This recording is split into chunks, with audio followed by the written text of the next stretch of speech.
Pinag-aaralan na ng lokal na pamahalaan ng Hermosa Bataan ang pagdedeklara ng state of calamity sa bayan dahil sa pinsala ng bagyo. May ulat on the spot si Micaela Papa. Micaela?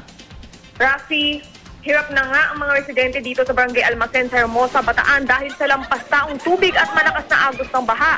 Si Nanay Medina Maninang, 62 years old, inaalagaan ang kanyang pamilya, anak at apo ng kapatid. Nahihirapan na nga raw silang makakuha ng pagkain at pinagkakasya na nga lang nila, Rafi, ang isang maliit na kalderong sinaing at isang buntot ng daing sa 15 tao para sa almusal, tanghalian at hapunan. At dahil nga halos malubog na rin ang kanilang kubeta, sa arenola na lang umiihi at dumudumi ang pamilya. At pagpuno na nga ihahagis nila ang laman sa baha sa paligid ng bahay. Ang problema nga lang, Rafi, sa bahawing ito sila nagsusugas ng pinagkainan.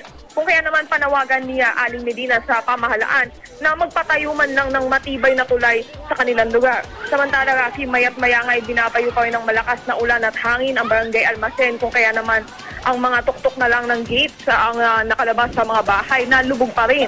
Ang covered platform nga sa may munisipyo na dati tanging nakalutang sa gadibdib na baha at pinagdadausan ng relief operations, tila naglaho na rin sa tubig. Mamaya naman ay magtitipon ang lokal na pamahalaan para magdeklara ng state of calamity sa Hermosa Bataan. Rafi? Maraming salamat, Micaela Papa.